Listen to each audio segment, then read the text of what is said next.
मैं सुमित हूँ, 5 बहनों का इकलौता भाई। एक ऐसे बाप का बेटा जिसे दुनिया भिखारी कहती है, लेकिन जिसने कभी भी भिखारी होना अपनी कमज़ोरी नहीं, अपनी ताकत बनाया। ये कहानी किसी महल या करोड़ों के सपनों की नहीं है। ये उन 2 कमरों की कहानी है जो मंदिर के साथ जुड़े हुए थे और जिनमें मेरी सारी दुनिया बसी हुई थी। वही मंदिर जहाँ मेरे पापा पुजारी थे, जहाँ घंटे की आवाज़ के साथ हमारी आँख खुलती थी और भगवान की आरती से आत्मा को शांति मिलती थी। मंदिर के अंदर उनकी आवाज़ गूंजती थी। छत के नीचे वो भगवान से प्रार्थना करते, उनकी सेवा करते। उनकी ईमानदारी, उनका ज़मीर ही उनके लिए सब कुछ था। पिताजी की तनख्वाह बस इतनी सी थी कि जब कुछ लोग महीने में चंद रुपए दे जाते या कभी कोई अनाज की बोरी दे देता, कभी कुछ किलो चावल, हमारी पूरी जिंदगी उन्हीं बोरियों, उन्हीं दानों में सिमटी हुई थी। सुमित, चावल थोड़े कम डालना, कल के लिए भी बचाने हैं। माँ चूल्हे के पास बैठी आवाज लगाती और मैं खामोशी से बोरी हाथ में लिए उनकी तरफ देखता। हम बहन भाई कभी शिकायत नहीं करते थे। जो मिलता वही हमारे लिए काफी था। पापा का ज्यादातर वक्त मंदिर में बीतता। वो हमें सुबह की आरती के वक्त जगाते। उठो सुमित, तैयार हो जाओ, आरती के लिए चलो। अगर तुमने भगवान को याद करना छोड़ दिया तो जिंदगी में कभी कामयाबी नहीं मिलेगी। उनकी आवाज में कठोरता नहीं, सिर्फ सब्र होता, प्यार होता। हमारे घर में कोई टीवी नहीं था, ना कोई फ्रिज, ना रंगीन दीवारें। गर्मियों में हम हाथ के पंखे से हवा करते और सर्दियों में माँ के हाथ की बनी रजाई ओढ़कर सोते। पापा बहुत कम बोलते थे। उनकी खामोशी में सब कुछ छुपा होता था। कभी कभी रात को मंदिर के कोने में बैठकर वो कुछ धार्मिक किताबें पढ़ते तो लगता जैसे आसमान भी रुक गया हो उन्हें सुनने के लिए। उनकी आवाज नरम, साफ और इतनी सच्ची होती कि दिल कहता और सुनो। हम भाई बहनों में बहुत प्यार था। मेरी बड़ी बहन सिमरन माँ का हाथ बटा देती थी और सबसे छोटी बहन झिलमिल मेरे साथ बैठकर अपने स्कूल के किस्से सुनाती। भैया, आज टीचर ने कहा कि मैं क्लास की सबसे अच्छी बच्ची हूँ। वो खुशी से चहकती और मैं हंसकर कहता, तो कल मैं टीचर से मिलने आऊंगा। देखूं तो सही मेरी बहन कितना अच्छा काम करती है। घर छोटा था लेकिन दिलों में बहुत जगह थी। पापा अक्सर कहते, भिखारी उन्हें नहीं कहते जिनके बाल बिखरे हुए हों या जो फटे पुराने कपड़े पहनते हों। भिखारी तो वो होते हैं जो कभी भगवान के आगे सिर नहीं झुकाते। हमारे पड़ोस में कुछ लोग पापा का मजाक उड़ाते, पुजारी जी की तो दुनिया ही अलग है, भिखारी बनकर बैठे रहते हैं। लेकिन मुझे पता था मेरे पापा को दुनिया से कोई लगाव नहीं था। वो तो दुनिया से ऊपर थे। एक दिन मैं मंदिर के आंगन में बैठा किताब पढ़ रहा था और पापा माला फेर रहे थे। मैंने अचानक पूछा, क्या हम हमेशा ऐसे ही रहेंगे, छोटे घर में, कम खाना, कम पहनना? उन्होंने माला पूरी करने के बाद मेरी तरफ देखा। उनकी आंखों में एक चमक थी, जैसे वो मेरी भावना को समझ रहे हों। उन्होंने मेरे सिर पर हाथ रखा और कहा, बेटा, भगवान ने हमें काम दिया है, लेकिन ईमानदारी का दिया है। अगर तुमने सच पर कायम रहना सीख लिया तो तुम्हें किसी महल की जरूरत नहीं पड़ेगी। तुम्हारा दिल खुद ही एक महल बन जाएगा। उस रात मैं सो नहीं सका। छत पर लेटकर आसमान को देखता रहा। ये कहानी वो नहीं है जो आपने पहले सुनी होगी। ये किसी फिल्म की कहानी नहीं है। ये मेरी जिंदगी की कहानी है और मेरे पापा की, जिन्हें दुनिया भिखारी समझती थी, लेकिन वो सबसे अमीर निकले। पिछली रात की बातें अभी भी मेरे मन में ताजा थी। पापा के कहे हुए शब्द, तुम्हारा दिल महल बन जाएगा, दिल में गूंज रहे थे। इन्हीं ख्यालों में मैं सुबह जल्दी उठ गया। उस दिन स्कूल नहीं था, रविवार था। मैंने सोचा आज मंदिर में पापा के साथ ही रहूंगा। पूजा की तैयारी में उनका हाथ बटाऊंगा। मंदिर के आंगन में झाड़ू लगाऊंगा। दरी को साफ सुथरा करके बिछाया। पानी का मटका भरा। पापा एक कपड़े से मूर्तियों को साफ कर रहे थे। वो हर काम खुद करते, बिना किसी से कुछ कहे। मैंने पूछा, पापा, आपने कभी किसी से शिकायत क्यों नहीं की? वो कुछ देर चुप रहे, फिर बोले, बेटा, जब भगवान के काम में लगे हो तो फिर बंदों से शिकायत कैसी? मैंने सिर हिला दिया, लेकिन दिल में एक सवाल बैठ गया, क्या पापा हमेशा से ऐसे ही थे या कोई वक्त ऐसा भी आया था जब उन्होंने कुछ खोकर सब्र सीखा? इस सवाल का जवाब मुझे शाम को मिला। पापा मंदिर के कोने में बैठे थे। सूरज ढल रहा था और मंदिर में हल्की रोशनी फैली हुई थी। मैं उनके पास जाकर बैठ गया। कुछ देर बाद पूछा, पापा, आप यहाँ मंदिर में कैसे आए और हमारा पुराना घर कहाँ गया? उन्होंने मेरी तरफ देखा, खामोश रहे जैसे किसी याद में खो गए हों। फिर बोले, 15 साल हो गए सुमित। उस वक्त तुम बहुत छोटे थे, तुम्हें कुछ भी याद नहीं होगा। मैं चुपचाप सुनता रहा। मैं वो घर खुद नहीं छोड़ा था, मुझे वहां से निकाल दिया गया था। मैं चौंक गया। किसने? मेरे पिताजी ने, तुम्हारे दादाजी ने। ये सुनकर मैं सीधा होकर बैठ गया। पापा की आवाज में मायूसी नहीं थी, लेकिन एक बोझ था, एक दर्द। दादाजी चाहते थे कि मैं उनके साथ कारोबार करूं। उनका बहुत बड़ा व्यापार था, लेकिन उस कारोबार में हर तरफ सिर्फ झूठ, रिश्वत और धोखेबाजी की बू आती थी। मैंने मना कर दिया और कहा कि मैं किसी मंदिर में रह लूंगा, लेकिन उस विरासत का हिस्सा नहीं बनूंगा। मैंने धीरे से पूछा, तो फिर? एक दिन उन्होंने सबके सामने कहा, अगर तुम हमारी बात नहीं मानोगे तो फिर ये घर अब तुम्हारा नहीं रहेगा। और मैंने वो दिन देखा जब एक बाप ने अपने बेटे की सच्चाई और ईमानदारी की कोई कीमत नहीं समझी, अपने नोटों को उससे ज्यादा समझा। मैंने देखा पापा की मुट्ठियां भिज गई थीं, जैसे वो उस वक्त के दर्द को अभी भी जी रहे हों। लेकिन फिर उनकी आंखों में वही संतोष था। पर बेटा, वो दर्द, वो गरीबी आज हमारे लिए बरकत बन गई, क्योंकि मैंने सिर्फ मंदिर को नहीं अपनाया, मैंने उस रास्ते को अपनाया जो भगवान तक जाता है, और वो रास्ता कभी गुमराह नहीं करता। चाचा ने भी दादाजी का साथ दिया। उन्होंने कहा, ये पुजारी बनकर कमाएगा ही क्या? इसके बच्चों का फिर क्या होगा? ये सब भिखारी बाप बेटे का ड्रामा है। फिर हम लोग कहाँ गए मुझे याद नहीं। मैं उसी दिन मंदिर आ गया। बड़े पुजारी बूढ़े हो चुके थे। उन्होंने मुझे मंदिर की जिम्मेदारी दी और मंदिर के साथ में एक छोटा सा कमरा दिया। फिर दूसरा कमरा भी बाद में मिल गया। मैं खामोश था। कभी मंदिर की दीवार को देखा, कभी पापा के चेहरे को। मुझे कोई अफसोस नहीं सुमित, बल्कि मुझे गर्व है। उसी दिन से मैंने दिल से भगवान की सेवा शुरू की और तुम सबको वही सिखाया जो मेरे पास था, सब्र, इंसानियत और दया। पापा ने मुझे देखा, तुम्हें लगता है हम गरीब हैं, मगर हमने कभी किसी से कुछ मांगा नहीं, और तुमने कभी हराम का निवाला नहीं खाया। मैं भी इनकार में सर हिलाया, नहीं पापा, कभी नहीं। बस फिर यही हमारी दौलत है। उस रात मैं सोचता रहा कि अगर पापा उस वक्त हार मान लेते तो शायद आज मैं भी उन दुकानों पर बैठा होता जहां रिश्वत लेना कारोबार का हिस्सा समझा जाता है। उस दिन के बाद मैंने पापा को कभी किसी बात की शिकायत करते नहीं देखा। वो 2 कमरे, वही जिंदगी, लेकिन उनका चेहरा हमेशा सुकून से भरा रहा, जैसे हर रात का अंधेरा उनके लिए कोई नई रोशनी लेकर आता है। घर की हालत दिन ब दिन बिगड़ती जा रही थी। मंदिर से जो थोड़ा बहुत मिलता था वो गुजारे के लिए काफी नहीं होता। चावल आटा मिल जाता तो सबसे बड़ी खुशी वही होती। बाकी चीजें जैसे किताबें, यूनिफॉर्म और जूते, वो सिर्फ सोच की हद तक ही मुमकिन थी। एक दिन माँ ने आटे का डिब्बा खोला तो वो खाली निकला। उन्होंने खामोशी से बर्तन बंद किया और चूल्हे के पास बैठ गई। बड़ी बहन सिमरन माँ के पास आई और धीरे से बोली, माँ कल व्रत रख लेते हैं। माँ ने हल्की सी मुस्कान दी, जैसे इस फिक्र में भी कोई राज छुपा हो।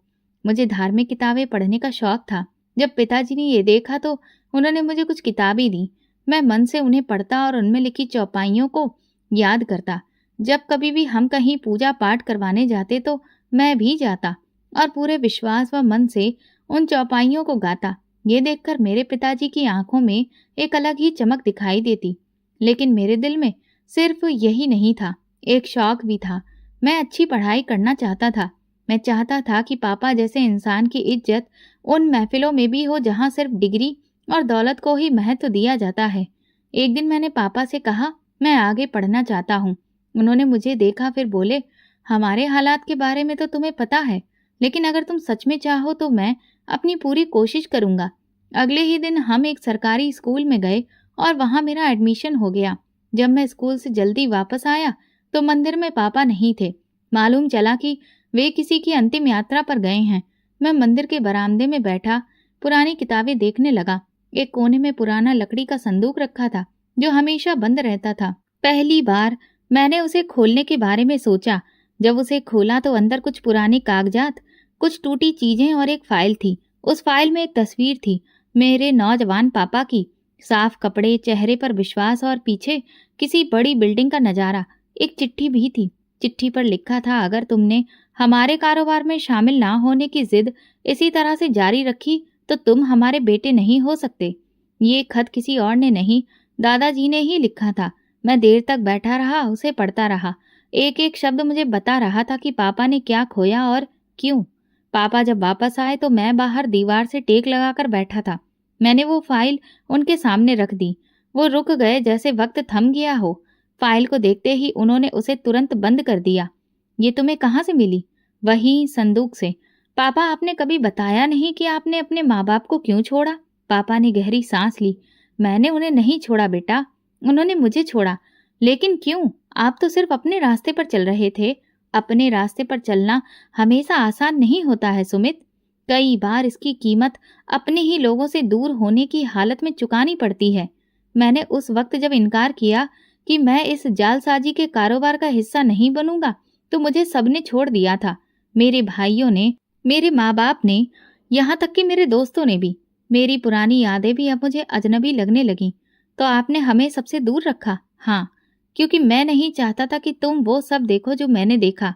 तुम्हारे सामने एक साफ रास्ता हो, चाहे वो कितना ही कठिन क्यों ना हो। उसी दिन के बाद मेरी नज़रों में पापा सिर्फ एक पुजारी नहीं रहे, वो एक सिपाही बन गए थे जो बिना हथियार के एक ऐसी जंग लड़ चुके थे जो शायद हम जैसे लोग जीतने के बारे में सोच भी ना सकें। मैंने सिमरन दीदी से बात की। उन्होंने धीरे से बताया, जब हम छोटे थे तो पापा कई दिन परेशान रहते थे, चुपचाप अकेले में बैठे रहते थे। माँ कहती थी कि उन्हें अपने भाइयों की बातें याद आती होंगी, लेकिन पापा ने कभी कोई शिकायत अपनी जुबान पर नहीं लाई। उसी दिन रात को मैंने फैसला कर लिया, मुझे पापा के सब्र को उसका अंजाम देना था। मुझे पापा को साबित करके दिखाना था कि उनका बेटा वो नहीं जो सिर्फ अच्छे नंबर लाता है, बल्कि वो भी है जो उनके सब्र का परिणाम बन सके। अगले दिन स्कूल में एग्जाम की डेट बता दी गई। मैंने पढ़ाई में दिन रात एक कर दिया। स्कूल के मंदिर में बैठकर खुद को साफ सफाई की चीजों में व्यस्त रखना, धार्मिक किताबें पढ़ना, ये सब जारी रखा। एक दिन मेरे टीचर ने कहा, सुमित, तुम सिर्फ मेहनती नहीं हो, तुम्हें काबिलियत भी है। तुम अपने जैसे बच्चों के लिए एक मिसाल बन सकते हो। मैंने खामोशी से सिर झुका लिया, लेकिन दिल में कुछ और ही चल रहा था। ये सब कामयाबियां मेरी नहीं थीं, ये पापा के सब्र की कमाई थी जो मैं आगे लेकर जाना चाहता था।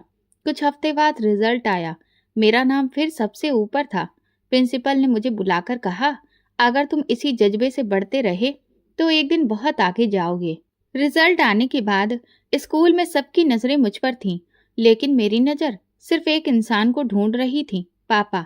मैं जब भी अच्छे नंबर लाता तो अपने रिजल्ट को लेकर उनके पास जाता।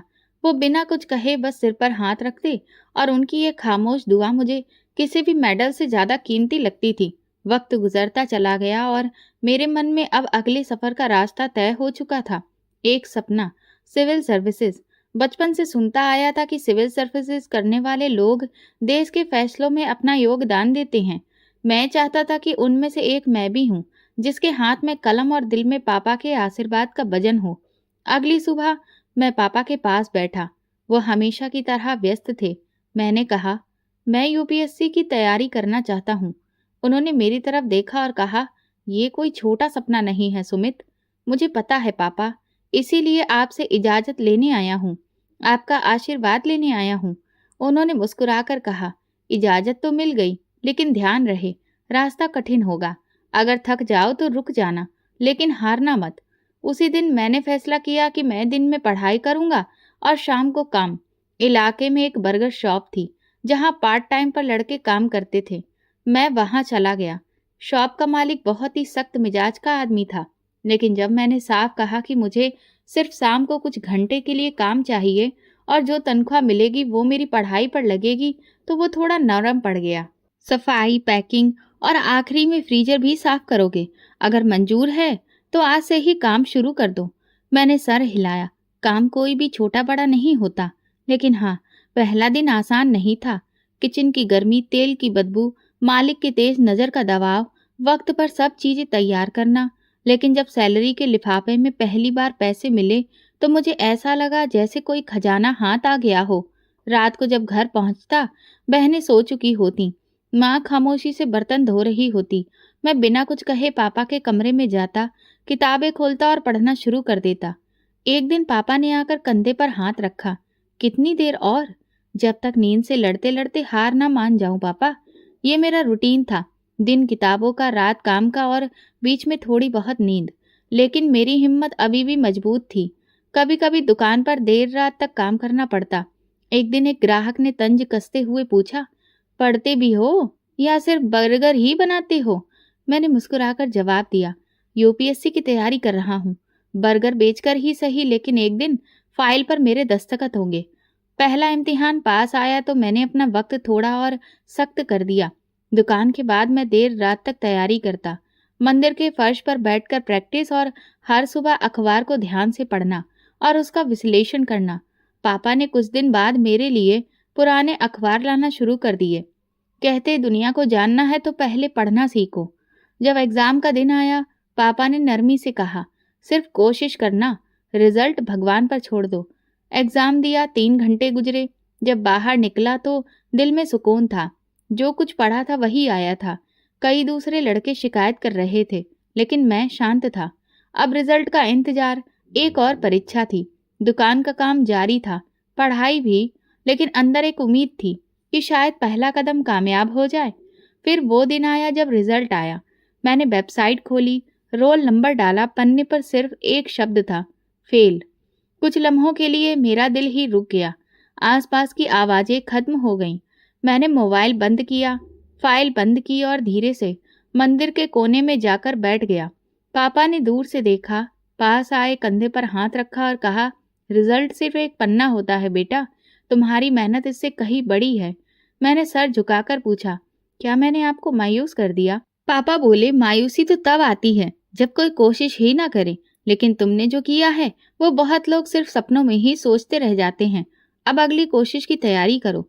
मैंने पापा की तरफ देखा। वो वही थे जिनके आशीर्वाद ने मुझे यहाँ तक पहुँचाया था, और मैं जानता था ये सिर्फ शुरुआत है, असली रास्ता अभी बाकी है। एग्जाम में नाकामी के बाद के कुछ दिन मेरी जिंदगी के सबसे खामोश दिन थे।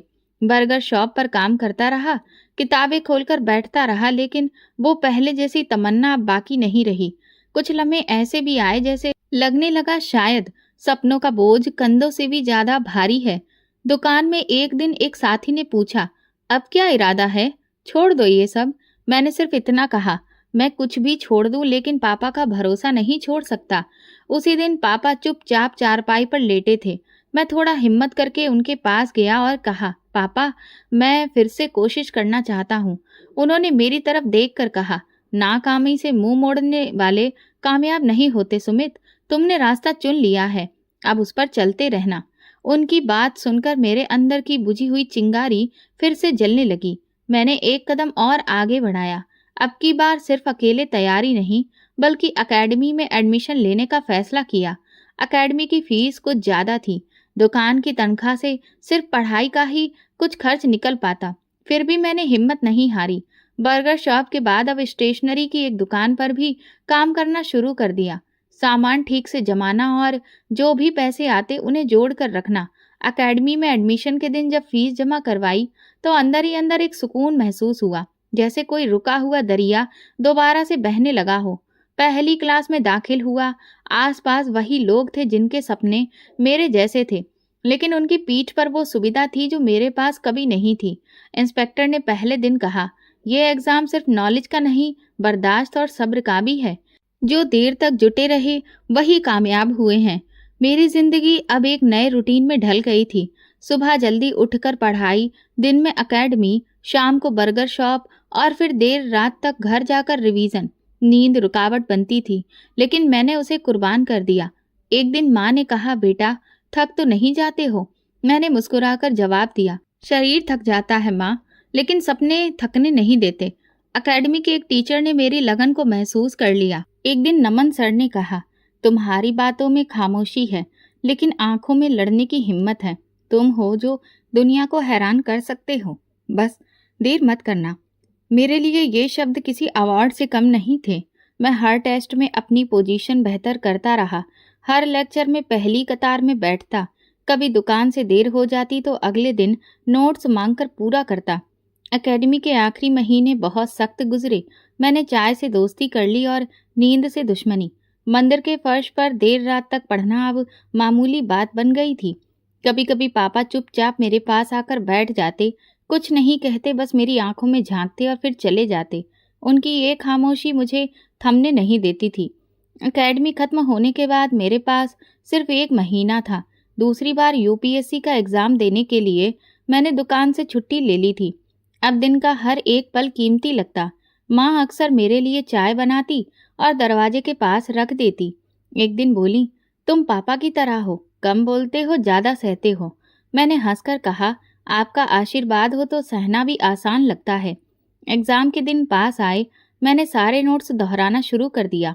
पापा मुझे देखकर सिर्फ एक प्रार्थना करते, भगवान तुम्हें इसी तरह से कामयाबी दे, तुम्हें सद्बुद्धि दे। मैंने उस दुआ को दिल से पकड़ लिया जैसे उसमें ही मेरी सारी हिम्मत छुपी हो। दूसरी बार इम्तिहान का दिन आया। मैं सुकून में था। इस बार मैंने अपनी हर कमजोरी पर कंट्रोल किया था। बाकी अब भगवान की मर्जी थी। बारिश रुकने का नाम नहीं ले रही थी। मंदिर की छत पर बूंदें टपक रही थीं। मैं एक कोने में बैठा वही पुराना फोन हाथ में लिए स्क्रीन पर उंगली रखे खामोश खड़ा था।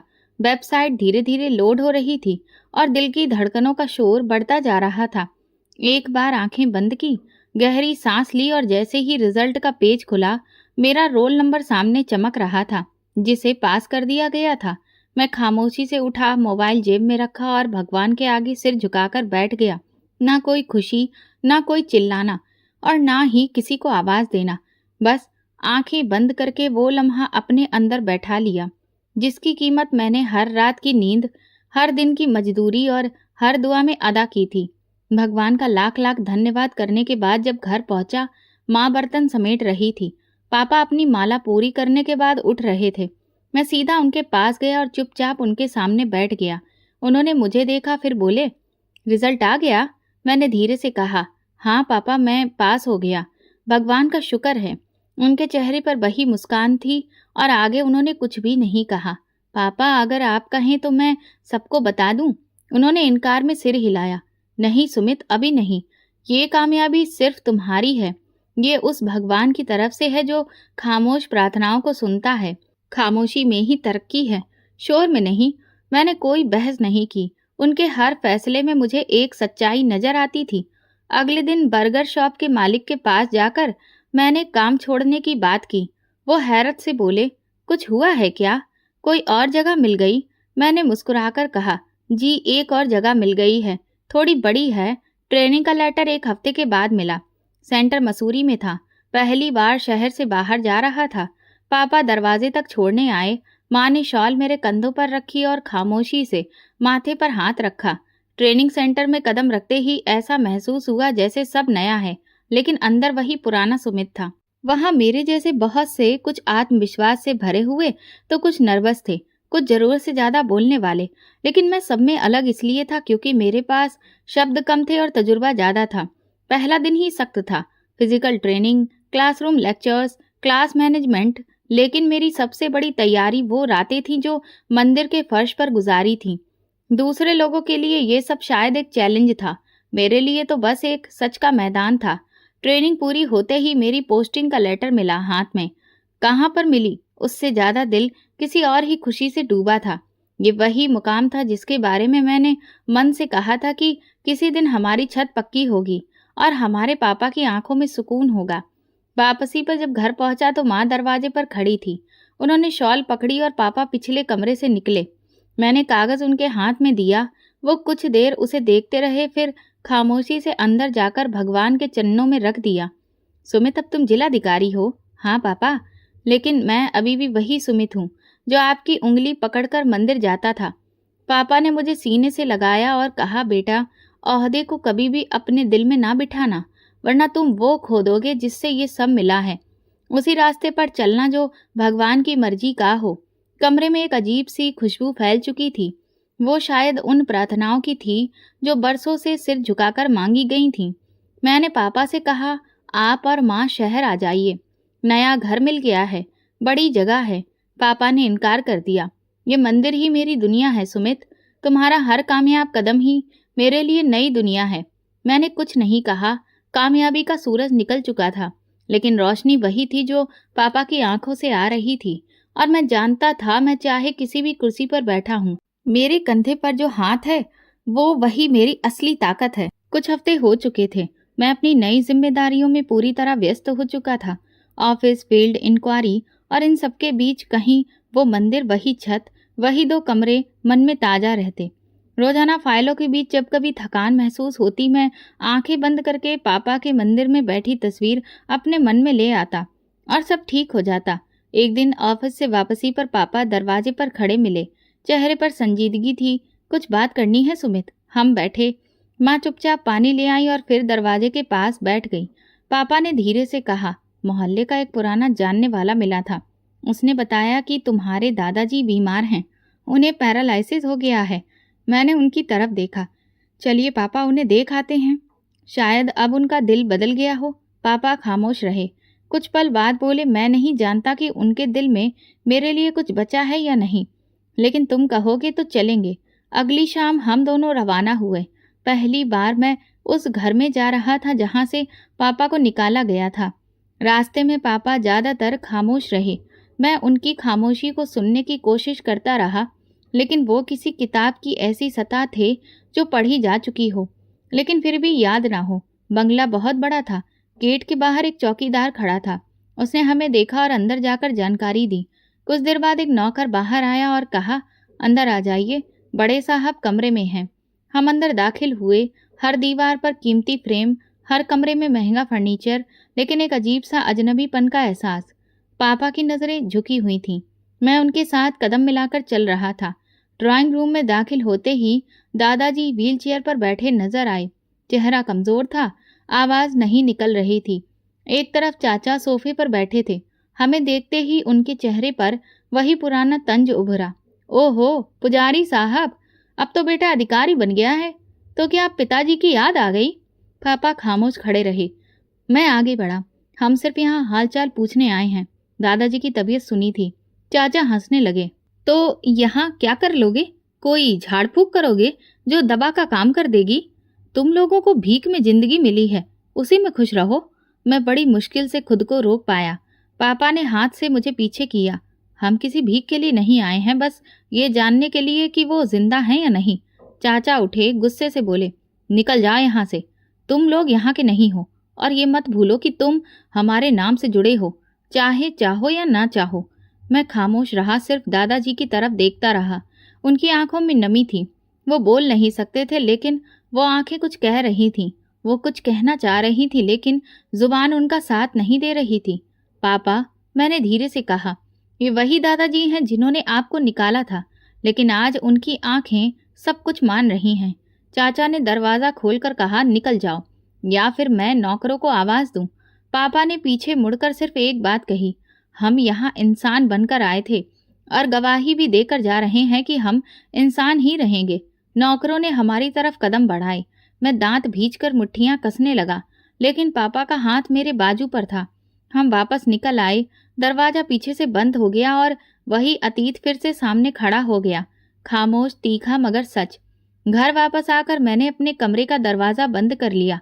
देर तक छत को देखता रहा। माँ ने दस्तक दी, बेटा खाना लगा दिया है? नहीं माँ, मुझे भूख नहीं है। पापा मंदिर के आंगन में बैठे थे। मैं उनके पास गया। पापा, इतना सब कुछ सह लेने के बाद भी आपने जुबान बंद रखी, क्यों? उन्होंने सिर्फ एक बार कहा, सब्र। मैंने उनकी तरफ देखा। ये सब आपको कहाँ से मिला पापा? जब इंसान को अपना सब कुछ भगवान पर छोड़ देना आ जाए तो सब्र पैदा हो जाता है। मैंने सोचा शायद यही वो असली कामयाबी है जिसका इम्तिहान मैंने कभी नहीं दिया। मेरे लिए फ़ायदे, ऑफिस, अधिकार, और पापा के लिए सब्र। दादाजी की आंखों में जो प्यार था वो मैं आज तक भूल नहीं पाया। एक खामोशी, एक रिक्वेस्ट। शायद वो भी कुछ कहना चाहते थे, शायद उन्हें पछतावा था, लेकिन कभी कभी अपनी बात कहने से पहले ही वक्त छीन लिया जाता है। ऑफिस में वो दिन मामूली था। मीटिंग खत्म हो चुकी थी और मैं रोज की तरह फाइलों के ढेर में से चुन चुन कर देख रहा था। मेरे सामने रखी नई फाइल पर लिखा था, कॉर्पोरेट इन्वेस्टिगेशन, रघुवीर चौहान एंड कंपनी। जैसे ही फाइल खोली और पहला पन्ना पलटा, एक पल के लिए उंगलियां रुक गईं। रघुवीर चौहान, मेरे चाचा। कुछ देर तक खामोशी से वो नाम घूरता रहा, फिर बाकी पन्ने पलटना शुरू किया। अंदर दर्ज चीजें मेरे लिए अजनबी नहीं थी, लेकिन ये जानना कि सारा कारोबार गैर कानूनी धंधों का एक गढ़ बन चुका है, एक अलग ही चौंका देने वाली बात थी। आमदनी छुपाई गई थी, टैक्स रिकॉर्ड में जालसाजी, दरें, माल की कीमत का कम दिखाना और कर्मचारियों के नाम पर कंपनियों से जाली रकम निकलवाना, सारे सबूत मौजूद थे। मैंने फाइल बंद की, गहरी सांस ली और कुर्सी से उठकर खिड़की के पास जाकर खड़ा हो गया। नीचे सड़क पर रोजमर्रा की चहल पहल जारी थी। मैं देर तक बाहर देखता रहा। जैसे फैसला करने के लिए वक्त को रोकने की कोशिश कर रहा हूँ। फिर खुद से कहा, ये वही रघुवीर चौहान है जिसने पापा को धक्का देकर दरवाजे से बाहर निकाला था, लेकिन मेरे सामने अब एक रिश्तेदार नहीं, एक मुजरिम है। उसी पल एंटी करप्शन विंग से बात की, पुलिस के सीनियर अफसर को भी साथ रखा। छापा कल सुबह डाला जाएगा, सारी टीम वक्त पर पहुंचेगी, दस्तावेज सारे पूरे हैं। जी सर, तैयार रहेंगे, अफसर ने तुरंत जवाब दिया। अगली सुबह मैंने सरकारी गाड़ी नहीं ली, साधारण कपड़े पहने टीम के साथ खुद चला। चाचा के ऑफिस के बाहर खड़े होकर मैं आखिरी बार सारे कागजों को देखा। सब कुछ साफ था। ऑफिस के गेट पर पहुंचते ही मैंने हाथ से इशारा किया, अंदर जाइए, बाहर का रास्ता बंद कर दीजिए। कोई कागज, कोई भी बंदा बाहर नहीं जाना चाहिए। हम जैसे ही अंदर दाखिल हुए, चाचा सामने टेबल पर बैठे सिगरेट सुलगा रहे थे। दरवाजा खुला तो उन्होंने चौंक कर हमारी तरफ देखा। अरे ये कौन है? फिर मुझे पहचानते ही तंज भरे अंदाज में बोले, ओ भिखारी का बेटा, तुम यहाँ क्या कर रहे हो? मैं आगे बढ़ा, खामोशी से फाइल उनके सामने रखी। ये क्या बकवास है? किसकी इजाजत से तुम अंदर आए हो? ये मेरा ऑफिस है, कोई बाजार नहीं। पुलिस और एंटी करप्शन टीम अंदर आ चुकी थी। एक ऑफिसर ने चाचा को नोटिस पकड़ाया। ये सर्च वारंट है, आपके खिलाफ सरकारी रिकॉर्ड में जालसाजी और पैसों के हेर फेर का इल्जाम है। चाचा का चेहरा लाल हो गया। तुम होते कौन हो मुझे गिरफ्तार करने वाले? मैं शांत स्वर में बोला, मैं जिला अधिकारी सुमित चौहान, मैं कानून का रखवाला हूँ। कुछ पलों के लिए कमरे में खामोशी फैल गई। चाचा ने ठहाका लगाया, ये दिन भी देखना था कि मेरे भाई का बेटा मुझे हथकड़ी लगवाएगा। मैंने पीछे खड़े ऑफिसर को देखा। कार्रवाई शुरू करिए, सारे कंप्यूटर फाइल्स और बैंक स्टेटमेंट जब्त कर लीजिए। चाचा भड़क उठे, मैं तुम्हें देख लूंगा, तुमने गलत वक्त चुना है। सुमित, मैंने सिर्फ एक जवाब दिया, आपका वक्त अब खत्म हो चुका है चाचा। ये आपके जुल्म का नहीं, इंसाफ का वक्त है। कुछ लम्हों में ऑफिस के अंदर अफसरों ने कब्जा जमा लिया। कंप्यूटर बंद किए गए, फाइल्स पैक की गई और स्टाफ से अलग अलग पूछताछ शुरू हो गई। चाचा को पुलिस साथ ले जाने लगी तो वो फिर बोले, मेरे बाप का नाम जानते हो? तुम्हारा खून हमसे है। मैंने उनकी तरफ देखा। मेरा खून सच्चाई का पाबंद है, रिश्ता सिर्फ सच के साथ है। चाचा को गाड़ी में बिठाया गया, दरवाज़ा बंद हुआ और काफिला रवाना हो गया। वापस ऑफिस जाकर मैंने मंदिर का रुख किया और भगवान के आगे सिर झुकाकर उनका धन्यवाद दिया कि मुझे आज वो दिन दिखाया जिसमें मैंने सच्चाई का साथ निभाया, चाहे उसकी कीमत रिश्ता ही क्यों ना हो। शाम को पापा दरवाजे पर बैठे थे, उन्हें सब कुछ पता चल चुका था। मैं खामोशी से उनके पास गया। उन्होंने मेरी तरफ देखा। पता चला तुमने इंसाफ किया है? हाँ पापा। कुछ देर चुप्पी। पापा क्या? नहीं। लेकिन उनकी आंखों में एक पुराना मंजर आ गया था जब हमें धक्के देकर निकाला गया था। पापा कुछ पल चुप रहे, फिर बोले, तुमने वो किया जो मैं नहीं कर सका, लेकिन गर्व इस पर नहीं है, बल्कि गर्व इस पर है कि तुमने वो सब कुछ कानून के दायरे में रहकर किया। यही वो मुकाम है जहाँ ताकत की असली आजमाइश शुरू होती है। मैंने कहा, ये ताकत सिर्फ आपकी दी हुई परवरिश की वजह से है पापा। इंसाफ का लम्हा गुजर चुका था, लेकिन मैं जानता था कि उसके असर अभी भी बाकी हैं। ये वो मौका था जहाँ जज्बात नहीं, उसूल जीते हैं, और मैं चाहता था कि आने वाले हर दिन में यही उसूल बाकी रहें। ऑफिस में सबकी नज़रें मेरे चेहरे पर थी। कल की रेड की खबर पूरे जिले में फैल चुकी थी। कुछ लोग हैरान थे, कुछ इम्प्रेस, और कुछ सिर्फ तमाशा देख रहे थे। मेरे लिए ये सिर्फ एक कार्रवाई नहीं थी, ये मेरी ज़मीर का फैसला था। एंटी करप्शन टीम ने सारे रिकॉर्ड जमा कर लिए थे, बैंक स्टेटमेंट, जाली रसीदें और वो कागजात जो बरसों तक छुपाए गए थे। अब हर चीज सामने थी। अब कार्रवाई का अगला कदम बाकी था, बाकायदा गिरफ्तारी। अदालत के कमरे में पेशी का वक्त तय हुआ। मैं सुबह से अदालत में मौजूद था। पुलिस चाचा को जाल से बंद गाड़ी में लेकर पहुंची। चाचा हथकड़ियों में खड़े हुए, वही इंसान जिन्होंने पापा को भिखारी कहा था, आज खुद कानून के सिकंजे में थे। अदालत में केस पेश किया गया। सरकारी वकील ने सबूत रखे, दस्तावेज पढ़कर सुनाए गए, बैंक रिकॉर्ड अदालत के सामने रखे गए। चाचा के वकील ने कोशिश की कि उन्हें कमजोर दिखाया जाए, लेकिन सबूत बोल रहे थे। जज ने कुछ लम्हों की खामोशी के बाद कहा, तमाम सबूतों को देखते हुए मुलजिम रघुवीर चौहान को रिमांड पर लेने के लिए एंटी करप्शन टीम के हवाले किया जाता है। चाचा को वापस ले जाया गया। जाते जाते उन्होंने एक बार फिर पीछे मुड़कर कहा, सुमित, तुमने आज एक दिन की जीत हासिल की है, लेकिन परिवार में दरार पैदा कर दी है। मैंने कोई जवाब नहीं दिया, सिर्फ गर्दन झुकाकर अदालत से बाहर निकल आया। ऑफिस वापस पहुंचा तो मेज पर एक चिट पड़ी थी। वो पापा का लिखा हुआ था, तुम्हारा हर फैसला सच पर हो तो तुम समझो कि जीत गए, चाहे लोग तुमसे कुछ भी कहें। पापा, ये एक कागज मेरे लिए किसी भी अदालत के फैसले से बड़ा था। मैंने वो चिट अपनी डायरी में रख ली और खुद को याद दिलाया कि ये लड़ाई किसी पर्सनल दुश्मनी की नहीं बल्कि उसूलों की है। मैं खामोशी से ऑफिस से बाहर निकल आया। रास्ते में मंदिर की तरफ मुड़ गया। पापा बाहर ही बैठे थे। मैं खामोशी से पास गया। पापा, फैसला हो गया है। उन्होंने सिर हिलाया। मैं जानता हूँ, चाचा ने सब कुछ मान लिया है। तो आप क्या महसूस कर रहे हो? जीत तो वही है जो दिल का बोझ हल्का कर दे, और आज दिल हल्का है।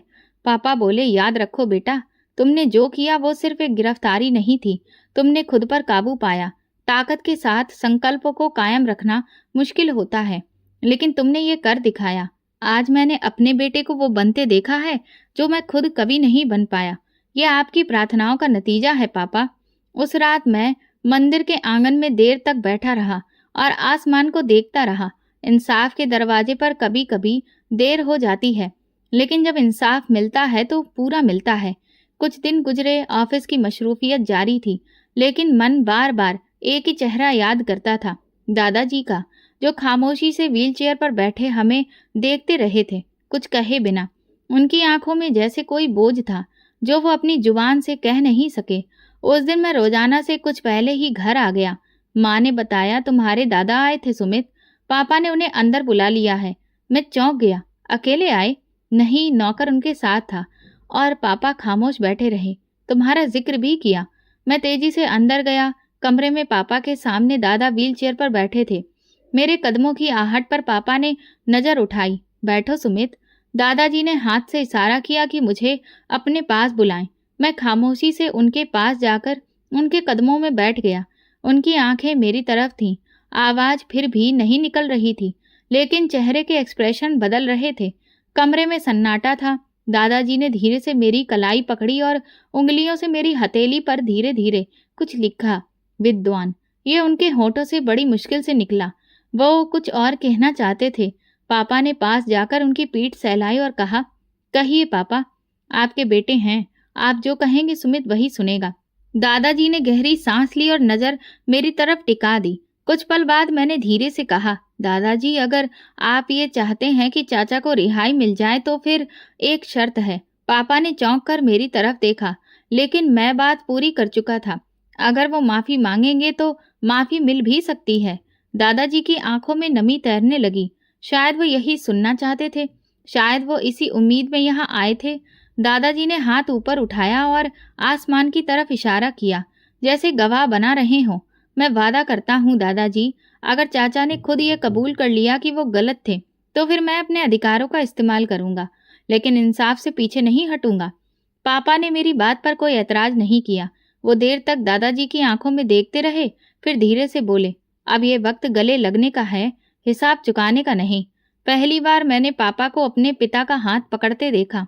गले लगाते हुए उनके आंसू पहली बार बाहर निकले। मंदिर का वो पुजारी जिसने दुनिया के हर ताने खामोशी से सहे, आज अपने बाप के सामने खड़े थे, बिना किसी गिले शिकवे के। दादाजी ने पापा के कंधे को थपथपाया, जैसे बरसों का बोझ उतार दिया हो। अगली सुबह मैंने चाचा से जेल में मुलाकात की इजाजत ली।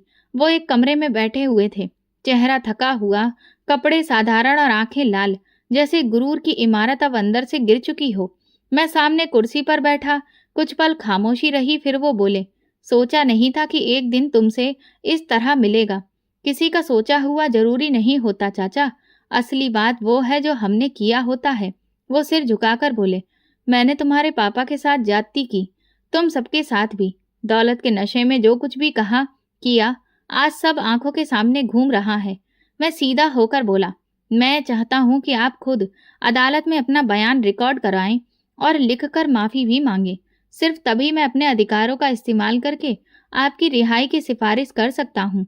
चाचा ने नजरें झुका ली, फिर धीरे से बोले, मुझे माफी नहीं, मौका चाहिए। मैं हर वो बात मानने को तैयार हूँ जिससे मेरे जमीर को सुकून मिले। उसी शाम वकील के सामने उनके बयान दर्ज हुए। उन्होंने वो सब माना जो फाइलों में लिखा था और उससे भी बढ़कर जो कभी कहा नहीं गया था। कुछ दिनों में कानूनी कार्रवाइयां पूरी हो गईं। मैंने सिफारिश का खत लिख दिया और एक शर्त रखी कि रिहाई के बाद चाचा को पब्लिकली अपनी माफी की घोषणा करनी होगी। चाचा की रिहाई का दिन साधारण था, लेकिन हर आंख में एक अलग इंतजार था। पापा मंदिर के दरवाजे पर खड़े थे और दादाजी उनके बगल में व्हील चेयर पर बैठे थे और मैं कुछ दूरी पर। गाड़ी जैसे ही मंदिर के सामने रुकी, दरवाजा खुला। चाचा बाहर निकले। उनका चेहरा साधारण थका हुआ था, लेकिन पहली बार उनकी आंखों में कुछ बदला बदला सा था। कदम आगे बढ़ाया पापा ने। कोई शब्द नहीं कहा, बस आगे बढ़कर अपने छोटे भाई को गले लगा लिया। चाचा ने थोड़ा हिचकिचाकर पीठ थामी और फिर खामोशी से पापा के कंधे पर सिर रख दिया। उन पलों में बरसों की दूरी शायद सिर्फ एक आलिंगन में खत्म हो गई। उस दिन के बाद अक्सर चाचा मंदिर आने लगे। कभी मंदिर की साफ सफाई में मदद करते तो कभी मंदिर में आने वाले गरीब बच्चों को खाना खिलाते, पानी पिलाते। वो वही थे, लेकिन उनका अंदाज अब बदला हुआ था। किसी भी बात में सख्ती नहीं, किसी भी अंदाज में गुरूर नहीं। एक दिन वो पापा के पास बैठे और बोले, भैया, मैंने जो भी किया उसकी माफी शब्दों में नहीं है, बल्कि अमल से ही मुमकिन होगी। पापा ने सिर्फ इतना कहा, रिश्ते अमल से ही बनते हैं और बिगड़ते हैं। लेकिन अभी देर नहीं हुई है। अब घर का माहौल पूरी तरह से बदल चुका था। दादाजी की तबीयत अभी भी नाजुक थी, लेकिन अब दिल हल्का हो चुका था। जिंदगी आगे बढ़ती गई। पापा अभी भी मंदिर में रहते थे। शहर में बड़ा घर हो गया था, लेकिन फिर भी वो अपना कमरा नहीं छोड़ते थे। मैंने उनसे कई बार कहा, आप यहाँ आ जाइए, अब सब कुछ बदल गया है। उन्होंने मुस्कुराकर कहा, सब कुछ तुम्हारे लिए बदला है, लेकिन मेरे लिए भगवान का दिया हुआ वही कमरा काफी है। दादाजी की तबीयत दिन ब दिन कमजोर होती गई। एक दिन मैं उनके पास गया तो वो धीरे से बोले, सुमित, अगर मैंने तुम्हें पहले पहचान लिया होता तो शायद मेरी जिंदगी कुछ अलग होती। मैंने उनका हाथ पकड़कर कहा, दादाजी, अब जो होना तो वो हो गया, लेकिन अब सिर्फ ये देखना है कि आगे हम क्या करते हैं। चाचा अब अक्सर आते, ऑफिस की फाइलें साफ करवाते, पुराने कर्ज चुकाने के बारे में बात करते और कहते, मैं तुम्हारा मोहताज हूँ सुमित। नहीं चाचा जी, आप मेरे पिताजी की उम्र के हैं। अब ये रिश्ता हिसाब का नहीं है, लेकिन दिल के कोने में वो पुराने लम्हे अभी भी जिंदा थे जब हमें घर के दरवाजे से धक्का दिया गया था, जब माँ ने कई दिन तक सिर्फ चावल उबाल कर गुजारा किया था, जब सिमरन दीदी ने किताबें कपड़े में लपेटकर स्कूल जाना सीखा था। मैंने सब कुछ माफ कर दिया था, लेकिन कुछ चीजें याददाश्त से कभी भी नहीं निकलती और शायद निकलनी भी नहीं चाहिए। आज बरसों बाद मैं अपने ऑफिस में बैठा ये सब लिख रहा हूँ। टेबल पर एक तरफ पापा की तस्वीर है, दूसरी तरफ मेरे बेटे का स्कूल बैग, जैसे कि ये भगवान का आशीर्वाद हो। मैं सोचता हूँ मेरे पापा कोई भिखारी नहीं थे, बल्कि वो दिल से अमीर थे और मैं सिर्फ उनका बेटा हूँ। सच्चाई, सब्र और जमीर का रास्ता कठिन जरूर होता है, मगर अंजाम हमेशा कामयाबी और इज्जत होता है। असली दौलत रिश्तों की मिठास और किरदार की अमीरी है, ना कि माल और दौलत की चमक। अगर आपको दोस्तों हमारी कहानी पसंद आई हो तो कमेंट करके ज़रूर बताएं। वीडियो को लाइक करें और ज़्यादा से ज़्यादा शेयर करें। अगर आप चैनल पर नए हैं तो सब्सक्राइब जरूर करें और नोटिफिकेशन बेल दबाएं ताकि अगली अपडेट सबसे पहले आपको मिले। धन्यवाद।